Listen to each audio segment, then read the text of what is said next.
right, we are now live. So I want to start by introducing today. Today I have with me local legend. Pretty much anybody who is a property investor in Ontario has probably heard of him. You may have seen him on other podcasts, other webinars, or maybe through some of his own channels as well. I've got today with me Harry Fine, paralegal and former adjudicator for the Landlord and Tenant board. Harry, thank you for joining us today. It's my pleasure. I'm well known because I'm old, I guess, but I've been around the business, I guess, for 20 years now, between my time as a paralegal and my time as an adjudicator. And boy, it keeps changing, but it's always a challenge. Yeah, absolutely. And I imagine there's been a ton of change over this last year. But, before we get into the recent changes, one thing I was familiar with after watching some of your content over the last couple of years is you were grandfathered into the paralegal position, if I'm correct, and you've been in there almost as long as it's been legal to be a paralegal. How did that come to be? As long. There were about 2,300 of us back in 2008 who qualified to grandfather, because I think the qualification was you had to have appeared before courts for 4 years prior to licensing, paralegal licensing.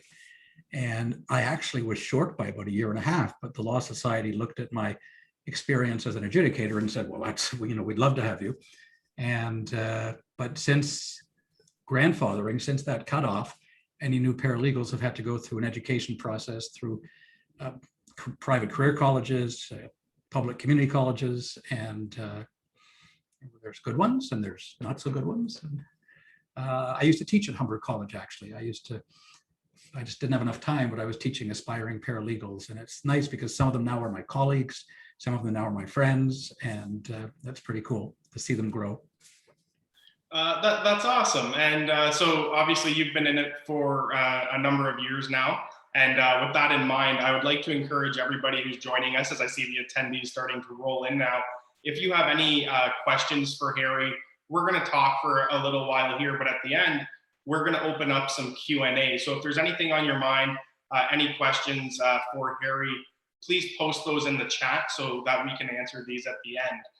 And, one thing I think I'd be curious to kind of get the first question in here to roll things off is what's changed since then? So I know you were, in from the foundation, and the changes over the years have been pretty extreme. So what have you seen change from, When I was first an adjudicator, and it's remarkable how many people come to me to retain me and they say, I want to make sure I'm doing things right under the Landlord-Tenant Act. Well, there hasn't been a Landlord-Tenant Act since 1998. When I was an adjudicator, we had something called the Tenant Protection Act, which was legislation brought in by the provincial Conservatives. And it codified everything. And it was actually a pretty decent statute, although it was even tenant-centered then, brought in by Conservatives. But over the years, it's morphed so much. In 2003, Dalton McGuinty was elected. In 2007, the Tenant Protection Act was replaced by the Residential Tenancies Act, which was 80% the same as the TPA, but new 20% all bad stuff, because now that's the Liberal government, which obviously is more tenant-friendly. And it became tougher and tougher, but there's changes all the time. I mean, small things changed to deal with public policy considerations. In 2017, Kathleen Wynne was not very successful, but she was trying to attract people for the upcoming election. And she made some terrible 2017 changes, terrible for landlords. And then, of course, Doug Ford won in 2018 after 15 years of Liberal changes, all bad for landlords. And he's made a few changes now, some good for landlords. Bill 184 was a big change. Most of it was proclaimed into law on July 20th, 2020. Still some pieces not yet proclaimed, some big pieces. The thing that will let you not have to go to small claims court again, but to use the Landlord-Tenant Board as a one-stop shop, either for tenants in possession or for tenants who you're suing who have left but owe you money. And that new final part of Bill 184 will be proclaimed on September 1st. And as I'm doing my webinars, which are extremely popular, as the law changes, I keep changing the webinars because they are always it's important to keep up to date, but huge changes. You know, when I talk to people who sometimes feel they have some knowledge of landlord-tenant law, it reminds me of, there's a Weird Al Yankovic song, and I forget which song he's parodying, but the song, as he named it, is "Everything You Know Is Wrong." And the truth is, for most people who believe they have some knowledge, whether it's realtors or property managers, about residential tenancy law, everything you know is wrong, because it's not about how smart you are. It's not about what businesses you may have started. Residential tenancy law is perversely complicated, unnecessarily complicated, and perverse in the sense that much of it doesn't make sense.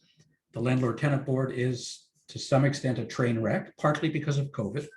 The RTA is completely a train wreck because, and I think Darren used to be in software sales, and you know, in software, when you take legacy software and you keep adding pieces to it rather than rewrite it, you end up with a mess that nobody understands. And that's what's happened with the RTA. Nobody understands it except really a few of us. And it's a mess because they try to use the existing framework and fit pieces into it, and it just hasn't worked. Yeah, absolutely. So I could see that, and I mean, I think you make a great point, especially with you know, real estate investment and becoming a landlord or a housing provider. A lot of times, people think they're going to get into it. It's going to be, you know, no hassle, passive income. Passive income. And, yeah, and a lot of times, you know, you feel like you know it all until something becomes clear that you don't. And you know, for that reason, I would ask, you know, a lot of people do wait until there's some sort of issue or there's a reason to go to the board before they talk to somebody like yourself. But why is it important perhaps to reach out to a paralegal, or, you know, understand who you should talk to if you have issues, or, you know, just have a consultation? I mean, time and money. I mean, if you screw it up doing it yourself, considering it can take 6 months to get a hearing, you start all over again. And if it's about rent, which often it is, that's another 6 months at $2,400 a month. And you've got huge rent arrears by the time you go back. It would be so much cheaper and so much easier to retain somebody knowledgeable ahead of time. I had some people phone me for a consultation, which I had yesterday morning. It's a completely true story. They have, I won't tell too much detail because it's confidential, but they have about 5 properties. One of them's up in cottage country. They have a tenant, and they found out only through the newspaper that he had been charged with weapons and drug offenses. So he was arrested, charged, now out on bail. And so they went and they decided they'll do it on their own. They'll do an N6 notice to terminate based on illegal act. They also did an N4 because he stopped paying rent. They went to the LTB, I want to say June the 12th. And they had their hearing. They actually had their eviction on the conduct thing. And then the tenant phoned in to the board later that day and said, I couldn't get in because I don't have the technology. So now they have another hearing in September. So they wanted some advice from me. They decided, well, maybe we should talk to somebody. So I looked at their stuff. Like, I suspect when they go back in September, it's going to be dismissed because it was just dreadful. I mean, the notices don't conform with the statutory requirements under the RTA, the Residential Tenancies Act, for notices. And they weren't even sure if this illegal act happened in the residential complex. They had a newspaper story saying the guy was arrested. So, I mean, they'll go through a year of this now for rent as well, because of course he stopped paying rent. And not just the money, but the heartache and the stress and the anger. Good paralegals can help you. And I'm one of them, and I have a network of good colleagues who I often refer out if I'm busy, and those are people I trust. And you save time, you save money, because the LTB is not an easy place, because the RTA is not a simple statute. And I mean, you make a great point, and that's, you know, one of the reasons why we started Tenantcube, was to, you know, help people from getting into the situation in the first place. Some of the same things you're talking about here is making sure that, you know exactly who is in your house and who is in your apartment or wherever, whatever living situation it may be, but also how to effectively manage them once they're in there. So are there any, you know, key elements that people should keep in mind when they're operating in a month-to-month basis with respect to notices and how they operate? Well, I mean, you sort of jump past screening there, which is okay. I mean, don't get me started on screening because One for us. it's done so badly. And I speak now on behalf of myself, not on behalf of your company, but I have a problem with the screening that realtors do. I have a problem with the amount of knowledge that landlords have, thinking there's passive income and it's an easy business, because none of that is true. I sell a load of educational products to landlords. And for a landlord who's new, in other words, starting, I sell something called the Landlord Essentials 3-pack, which is these three combined: starting a tenancy, rent control, rights and obligations, all at a discounted price, about 4.5 hours of video, 3 different videos, and dozens of documents that tell you how to do this stuff. If you do this, because this is a business, and it's the only business in the world where I find often the tenant, the customer, knows more than the business owner. Perverse, your fault. I'm looking at small landlords. But if you do this, you will know the tricks. And I'm not saying you're fooling anybody, but you'll know the way to do things properly to stay out of trouble. The rest of the webinars are things like what happens if you do get in trouble? How do you evict for rent? How do you evict for bad tenant conduct, which the people I mentioned with the cottage country property with the guns and drugs, if they had spent $99 on evictions for tenant conduct, they would have been able to do perfect notices of termination and be prepared to go to a hearing. Evictions to get the house back for yourself. Post-tenancy claims, which is new, September 1st, coming soon. I've got to start working on it this weekend. Going to a hearing at the board, preparing for a hearing, all that stuff gets you out of trouble, but it is far easier and less expensive. The smartest landlords in the world are the ones who call me up feeling stupid, saying, I'm thinking of buying a property. Can I have a consultation? I think, my God, they're going to succeed because they know it's not simple. And if they know the rules, they're going to be fine. Yeah, and I think you make a great point. And, that's exactly one of the reasons we, started with the screenings process at Tenantcube, is if you can, prevent the problem before it even starts, it'll alleviate a lot of that headache. Now, a lot of if you've signed up for this webinar, the whole thing we're exploring today is how can you protect your rental property? And Harry, I believe you have some slides to kind of go into a bit more detail about that. Is that correct? I do. We talked about doing something where I would talk about, myths, common mistakes, things people believe. And this goes in line with my Weird Al song, Everything You Know Is Wrong. So, and some of you are going to look at this stuff and say, that can't be true. But trust me, I'm good at this. And everything you know is wrong. So starting at the beginning, common landlord myths. And by the way, when I say LTB, I'm talking about the Landlord Tenant Board. When I talk about the RTA, I'm talking about the law, the Residential Tenancies Act. They do have a good website and a good call center, but they don't give you legal advice. They don't teach you tricks. They will simply say, if you tell them my tenant won't let me in, they'll say, well, you can use an N5 form. But it doesn't help you much, but they do have some excellent materials at the website. Small landlords need to start running their businesses like professionals because it's a complicated business. You can run a hobby like a business, but you can't run a business like a hobby. And unfortunately, too many small landlords try to do that. For those of you new to the RTA, the Residential Tenancies Act, this is what it does. Rent control is a big part of it. Rights and obligations of landlords and tenants, so we know who does what, is important. Defining security of tenure. It's hard to evict a tenant. And it talks about that, but it also talks about the framework for evicting a tenant, which is the subject of those latter videos that I had about eviction for this and this and this. The RTA actually creates the LTB and the rules under which it operates. And for landlords, unfortunately, the RTA makes our lives miserable because it is exacting and complicated. But it is what it is. And if you don't do it right, you spend a long, long time getting results. And imagine, and you look at this chart with the number of days to do various steps. And imagine if you get past step 4 and you've done it wrong, you go back to the top again and you do it again because you have to redo your paperwork. But in a normal rent eviction, now this wasn't always this bad, but with COVID, it's this bad. LTB closed for 5 months from March 16th or so, 2020 to August 4th, 2020, created an enormous backlog. Mm-hmm. Add to that the regular load, add to that the fact that since people were now unemployed, they weren't paying the rent, so landlords were suing them.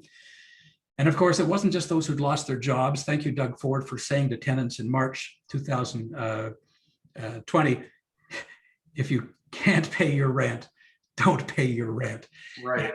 People took that very literally. I mean, for a conservative premier to say that was remarkable, but it can take, certainly, if everything goes well, and I've allocated here 4 months to get a hearing, and that's about what it is today. But it was about a year to get a hearing.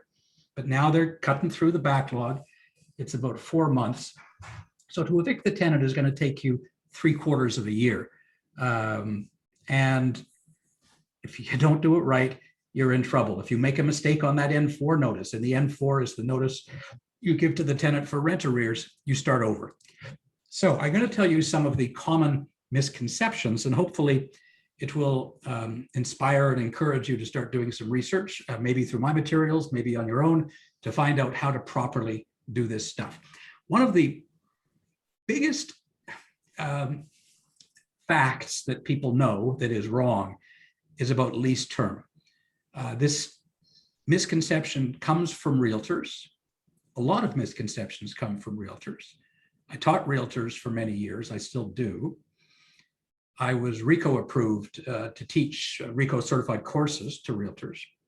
And yet I have a mixed relationship with the real estate industry because I'm very upset at the way they haven't properly prepared landlords. And in fact, in some cases, prepared them so badly by giving them misinformation.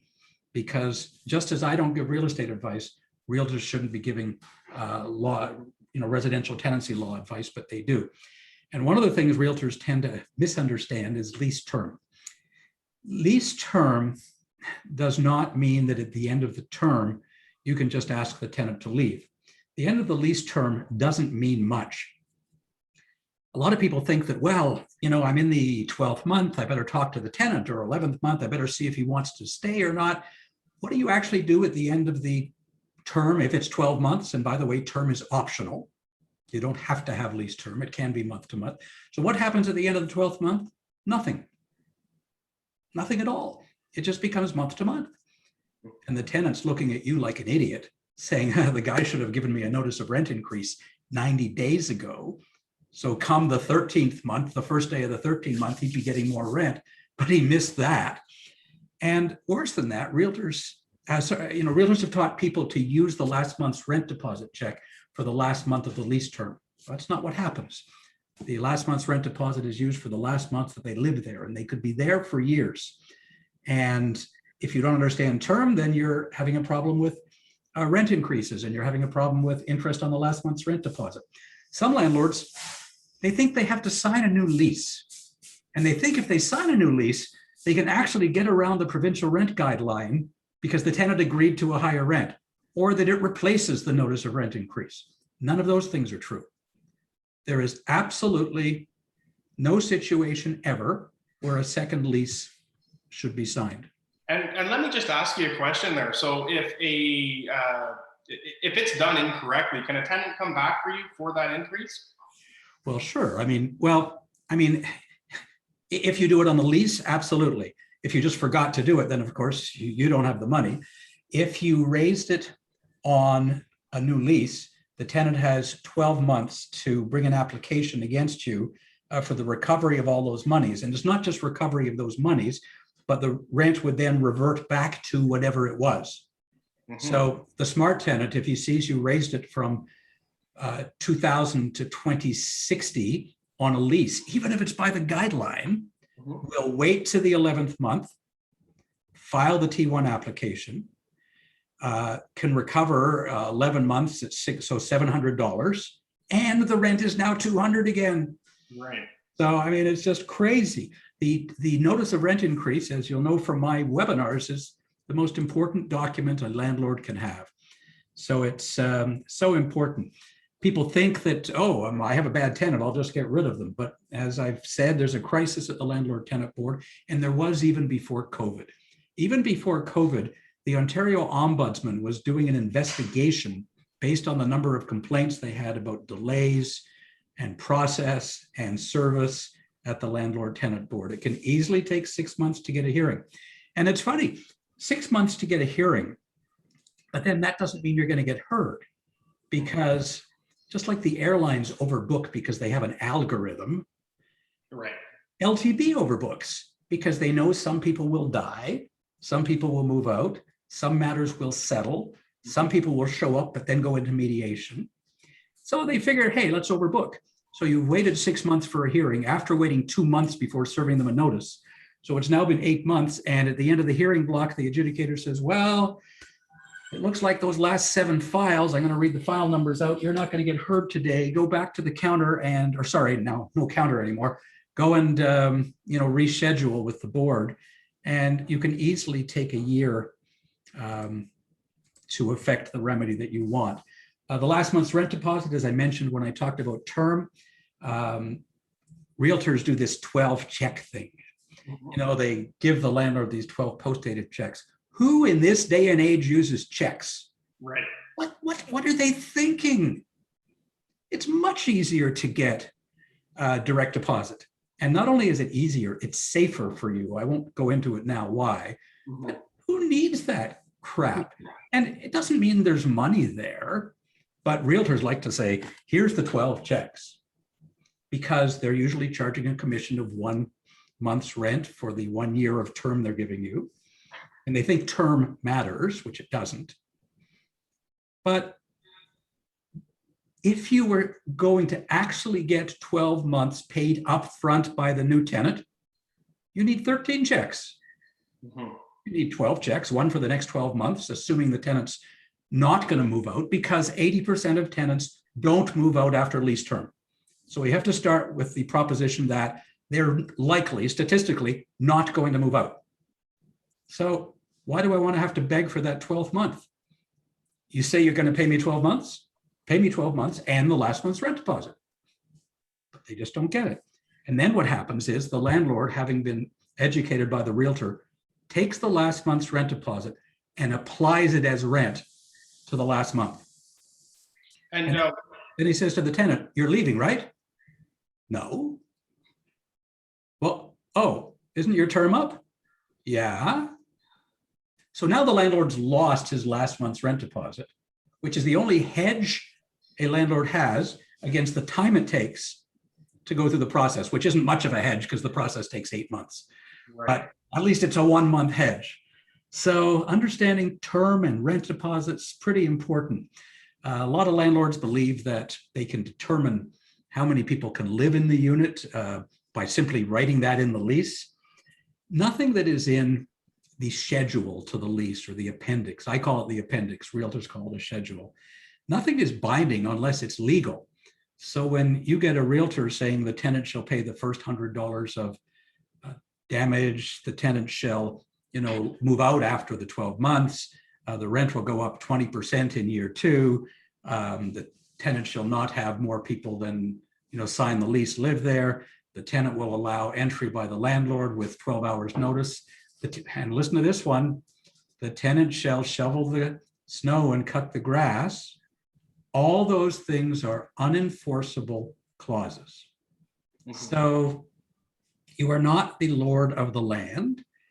You have to have a lease that complies with the RTA and an appendix that complies with the RTA, like I do in my materials.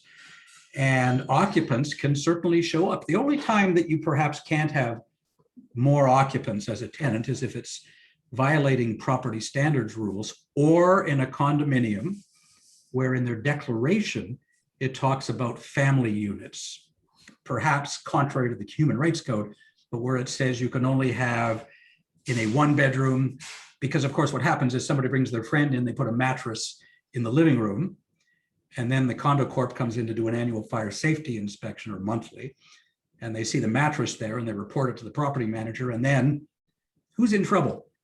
The landlord's in trouble, the owner's in trouble. So be careful with condos, special considerations for condos. People think that what they have agreed to is enforceable simply because the tenant agreed.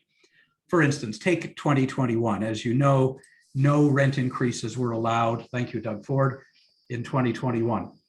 I have clients who said, oh no, but I talked to my tenant and the rent was low, and we get on well today, and we agreed to go up $30.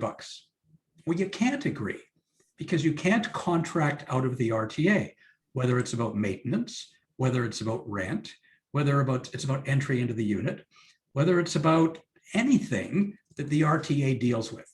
And the things that the RTA doesn't deal with has to be in a properly drafted lease appendix. So you can't agree to a voluntary rent increase. A lot of landlords mess up with the last month's rent deposit, interest on the last month's rent deposit. Used to be 6%. Some people still think it is. It's not.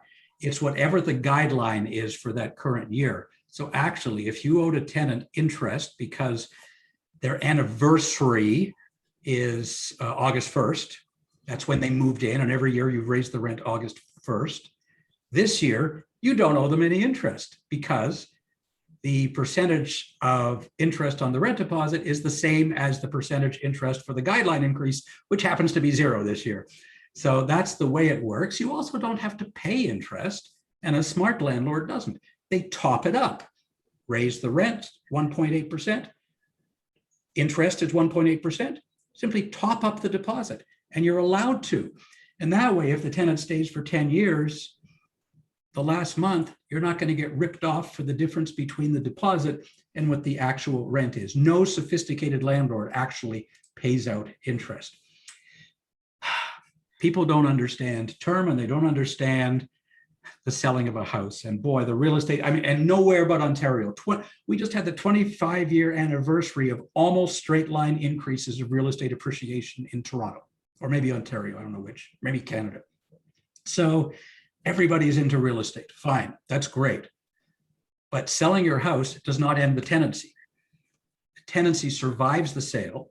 The new landlord, which may be you, takes on all the rights and obligations of the old landlord.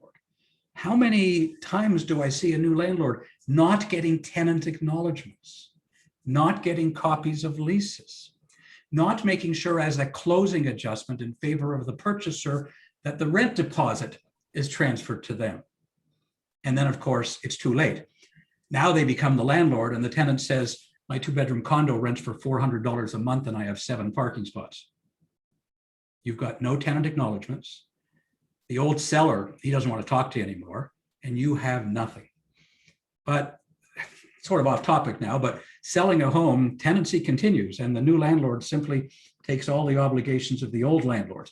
That doesn't mean a purchaser can't move in, but there's a process with the N12 notice.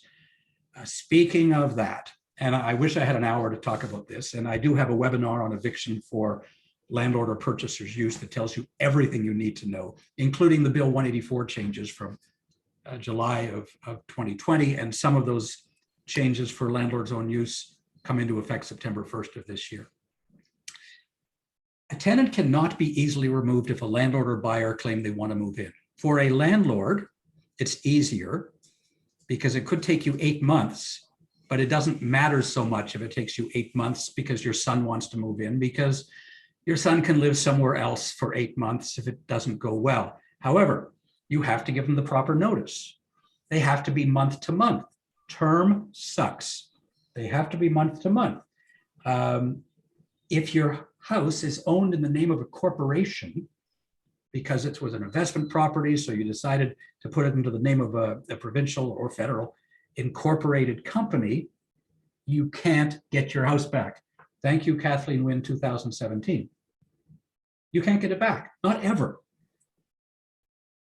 Conceivably, that tenant could live there till the day they died, And all you now have is an annuity paying a very poor rate of interest, which is the guideline.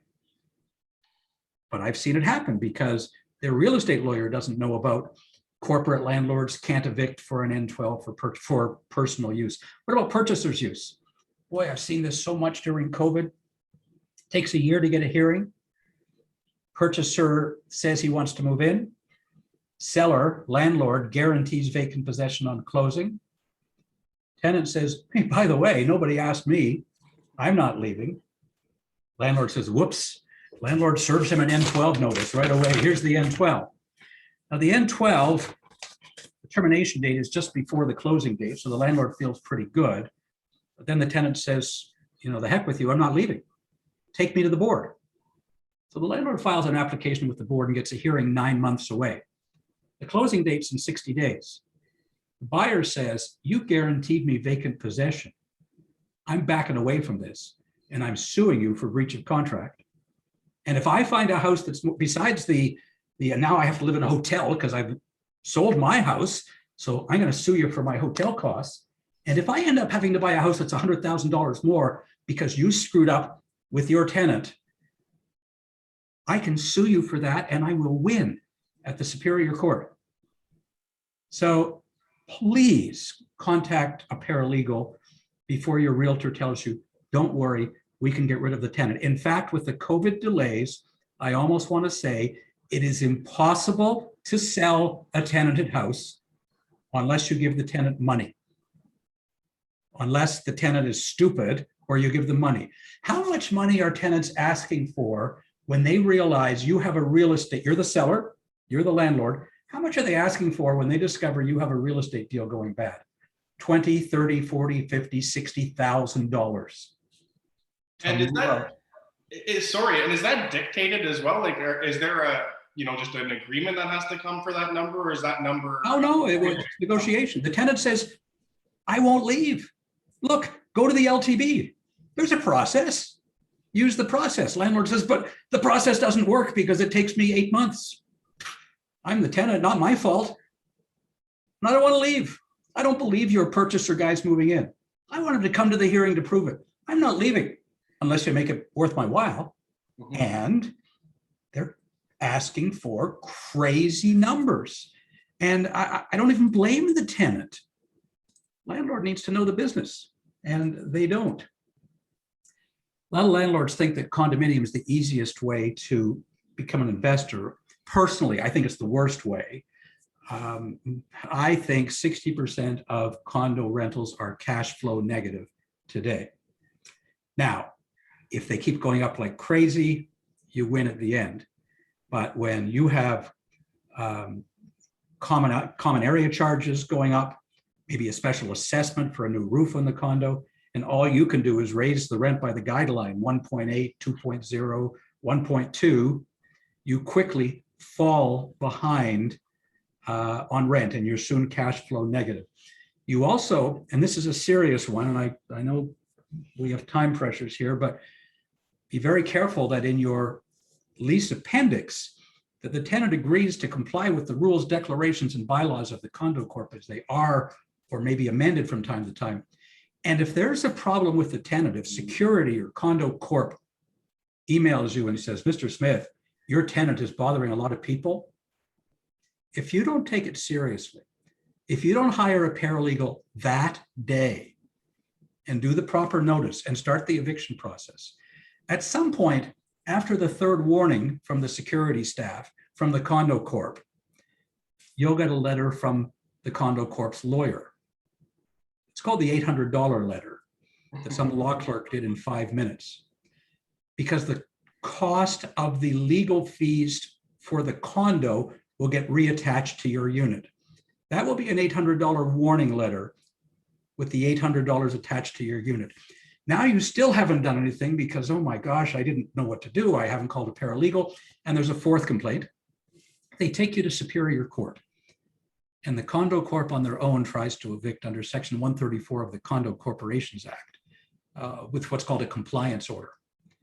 And they may get the eviction, and the law firm that handled it for the condo will charge the condo $60,000 because frankly, the condo doesn't care what they pay.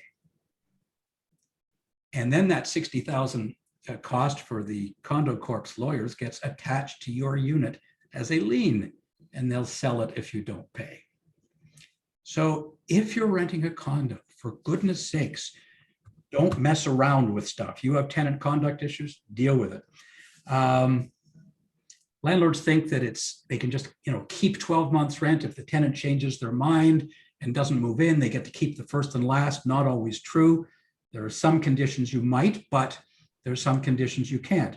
They think if a tenant just says, I'm leaving 6 months through of a 12-month term, that they can just sit on their butts and then sue them for the 6 months. They can't. Again, they have to try to re-rent.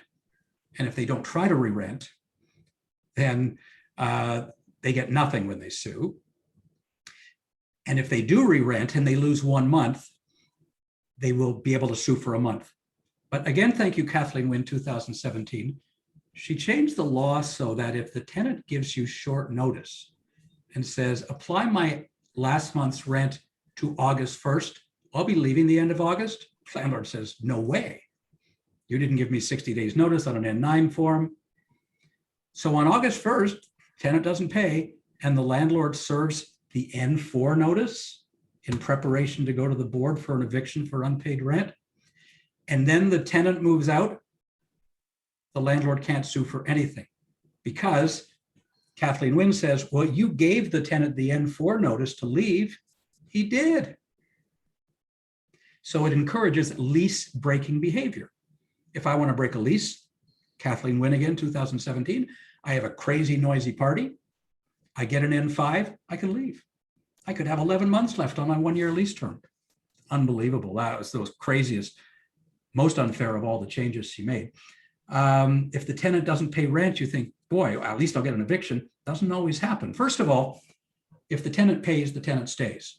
The tenant has 4 opportunities under the RTA to make it right, including to the day before the sheriff comes to the door. Mm-hmm. But let's say the tenant doesn't pay. There's still no guarantee you're going to get an eviction. You may get a long payment plan from the board, or if the tenant can prove to the board that you're in serious breach of some obligation under the RTA, the board loses its right to evict. So you have to come to the board with your hands clean. A lot of landlords think they can just make up the rules as they go along, change the rules. You are not the lord of the land.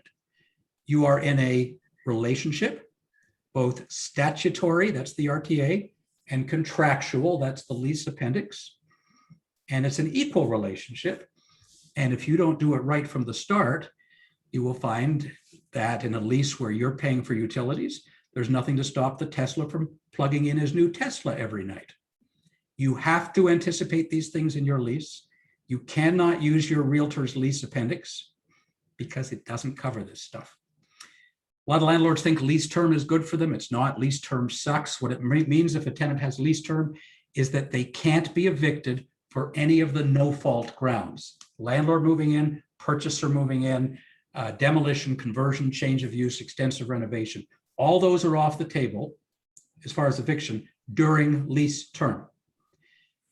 And since many realtors use that wonderful AREA clause that says the tenant may, if not in default hereunder, give notice to the landlord of his desire to extend for an additional year's term.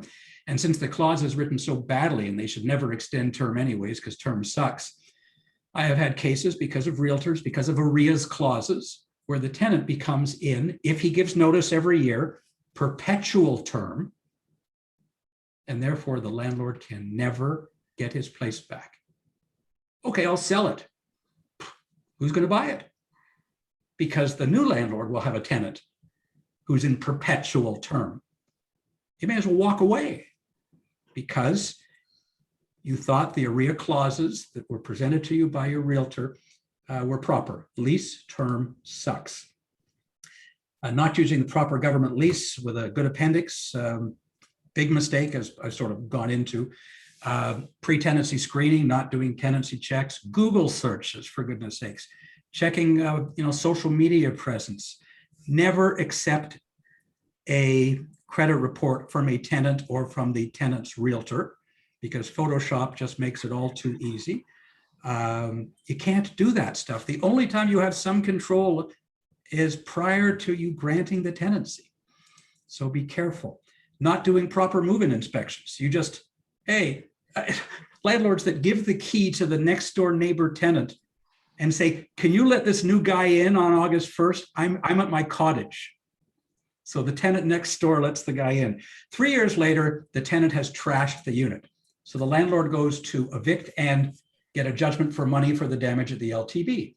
But he can't win because he never took pictures or got the tenant to go through a checklist on day one to prove that the unit was in good condition on the day it was rented. It's a business, folks. Not understanding how rent control works. Darren, you ask, can the tenant come back and at me? And of course he can. You need to understand how rent control works, and you need to understand if you have a new building, it could be a condo, could be a house, could be a new addition to a house that was not first occupied for residential purposes prior to November 16th, 2018, there's a way that you can raise the rent whatever you want every year, but you need to know this stuff. Again, in my materials. Not paying interest on the rent deposit. I talked about the last month's rent interest or topping up the rent, but do you want to start a war with your tenant for $22? I mean, dumb you. And you don't even have to pay it. You've raised the rent by the guideline, 2.2%. You add the interest to the deposit, 2.2%. They're the same. I have a letter in my package about rent control that you give to the tenant explaining what you've done, that you attach to the notice of rent increase. To get into a war over $22 is just stupid. Not dealing with utilities properly in the lease, not understanding various ways to charge for utilities, not understanding the risks of various ways for utilities to be charged, not serving the N4s properly when rent's not being paid. If rent is due on the 1st of the month, the N4 should be served on the 2nd of the month, without exception. And the N4 has to be perfect, because if it's $1 off, or if you put as a period ending date July 30 instead of the 31st, or August 1st as an ending date instead of the 1st, or if it's a mid-month tenancy starting on the 15th, if you put the ending day as the 15th instead of the 14th, then after waiting for 8 months for a hearing, it'll be dismissed and you have to start again. So hire a paralegal, or you can become an expert in my webinar on evictions for rent. Like this, it's good material. Not inspecting the unit at least once a year. You have an obligation to, under the fire code, to make sure the place is safe, to make sure there's CO detectors and smoke detectors. Landlords there are a lot of landlords that are renting illegal rooming houses. You know, I don't like it, but I understand the need for renting rooms when rent in Toronto is so expensive. International students generally, they can't afford a condo. So if you want to rent out an illegal dwelling, it's not legal, but I understand it. But for goodness sakes, don't let people die because you haven't, properly at least put in smoke detectors. You'll end up in jail. It will ruin your life. So do inspections. You have a right to do inspections after you give proper notice. Just like with the N4s for rent, not starting right away. I make the analogy that bad tenant behavior is like squeaking brakes on a car. To wait and hope that the squeak will stop is a waste of time. The squeak will only get worse and their behavior will only get worse.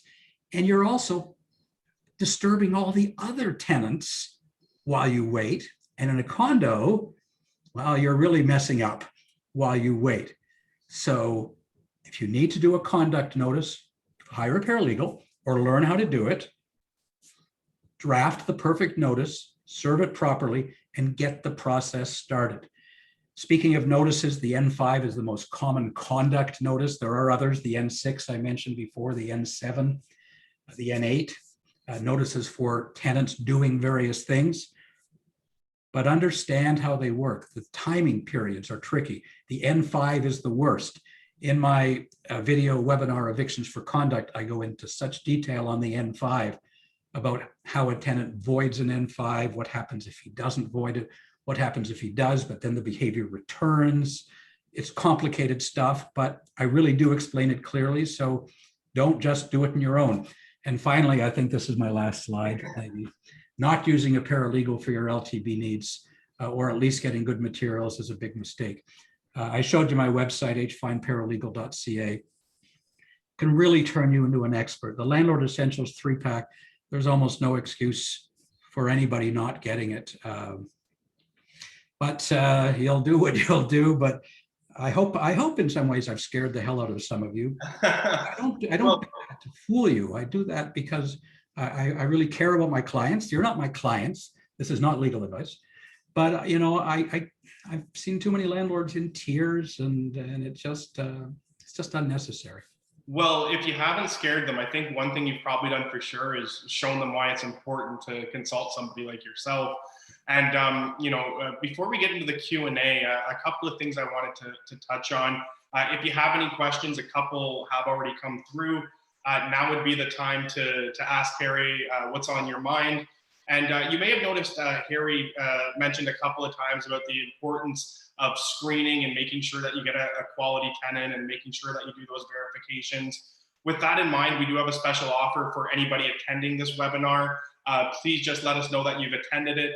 Go check out tenantcube.com, and we've got an extended offer for you, which you'll see in the incoming emails after this webinar: attract, screen, and convert qualified tenants. Now, with that out of the way, the first question I have here for you, Harry, is from Robert. And Robert asks, can you confirm that in the coming year, the increase will be 2.2%? As I've heard that it has changed from 1.2%. I'm confused. What? Thanks, No. Robert. No, 2022 rent guideline. I'm just Googling it, Ontario, but I would have heard of it. It changed. 2022 is 1.2%. I don't know where this. I just don't believe that what the caller is saying is true. So no change for 2022 in the. No, it was announced early. It was announced in June, and it's 1.2%. Unless you're exempt for those post November 15th, 2018 new construction, or unless you filed an above guideline application. But generally, that's what it is. All right, wonderful. And for the next question I have, what's your thoughts on rent guarantee services?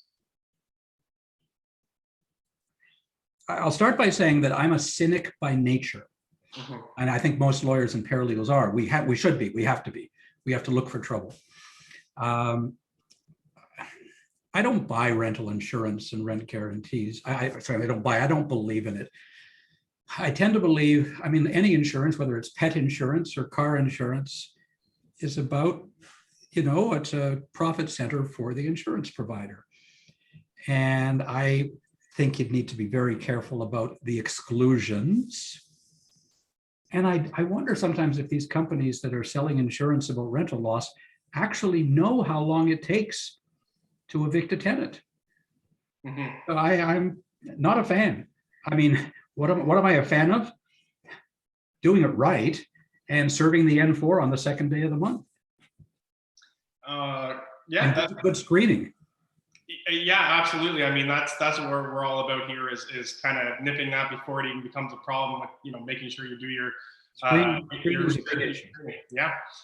Okay, so I'm going to wrap it up with two more questions because I do again want to thank you for joining us, Harry. This has been a lot of knowledge, but I got a couple more for you. So this upcoming question here is, if a tenant has already left and I don't have all of their details, is there recourse for collecting missed rents?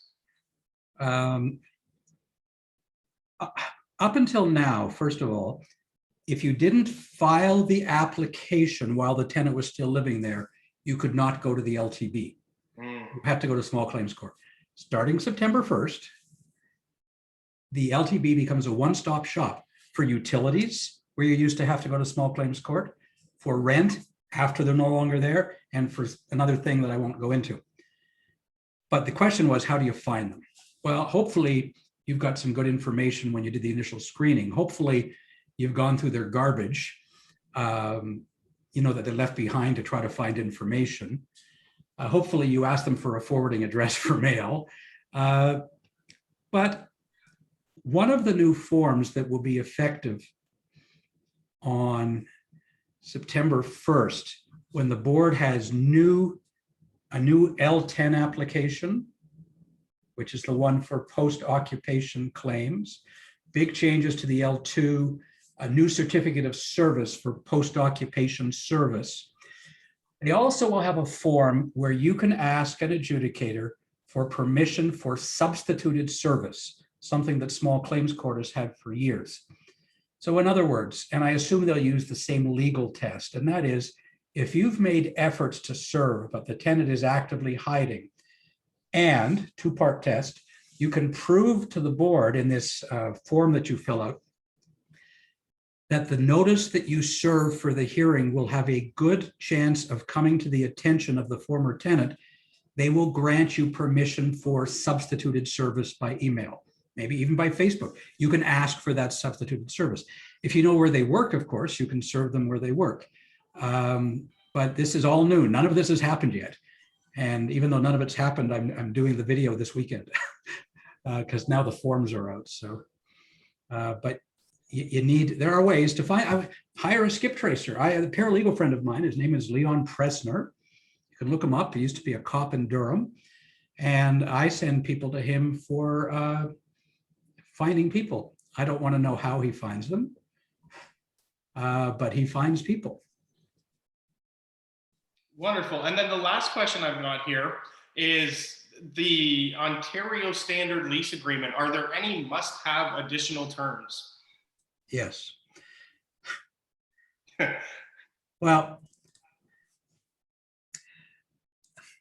I didn't really want to, I want to educate here. I'm not here to sell, although, you know, it's hard not to because there's so many things that you need to know. But one of the things in my materials is a lease appendix that I sell as a Word document that should be added, which is permitted, to the government lease as an appendix. This document is 20 or so pages long.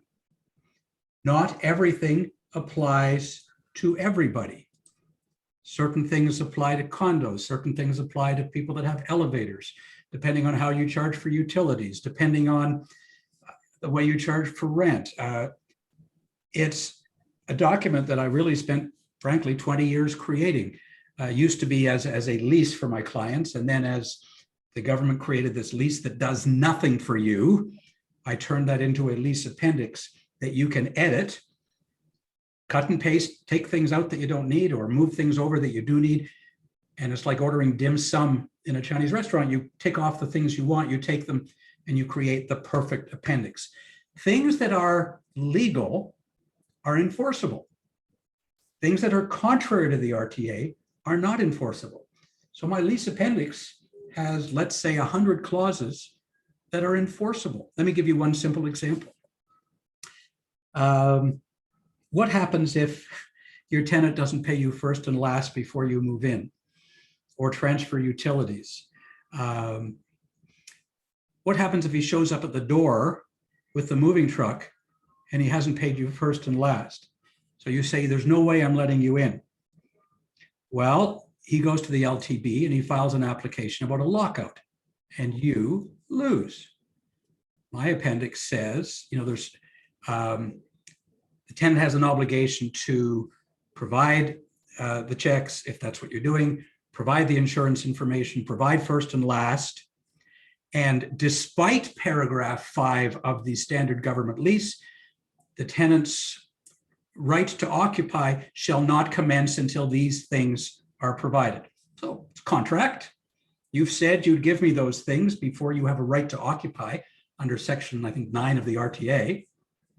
So it protects you. And the lease is full of stuff. The appendix is full of stuff like that. Things you'll never have thought about, like elevators, and of course, cannabis clauses and smoking clauses and tenant responsibilities and landlord obligations. And well, it just, you know, great example. You cannot go in, if you use the standard government lease, and take pictures to market if you're going to sell the house. You can't go in and, you know, do any staging, but particularly you can't even go and take pictures to market. But you can include things, you have a right to enter under the RTA section 27 for the things in section 27 or other reasonable things in the tenancy agreement. So I've added half a dozen reasonable things in my lease appendix that the tenant must agree would be grounds for entry. So on top of the few things in the RTA, you've now got my few things, and those are all legal. So it's so complicated. It shouldn't be. It should be a casual, renting should be more casual than this. You shouldn't need me, but you do. Well, unfortunately, I think people will. And so if you do run into a situation, of course, call Harry, but I would even recommend being a little bit more proactive. I think that's one of the things we learned here today. So with all that in mind, I think we're going to wrap it up. I want to thank Harry for joining us today. This has been some very knowledgeable information. So thank you so much for joining us, Harry. You're very welcome. And to everybody else, I hope you enjoyed this month's webinar. You know, we do these monthly, so I encourage you to come visit us next week.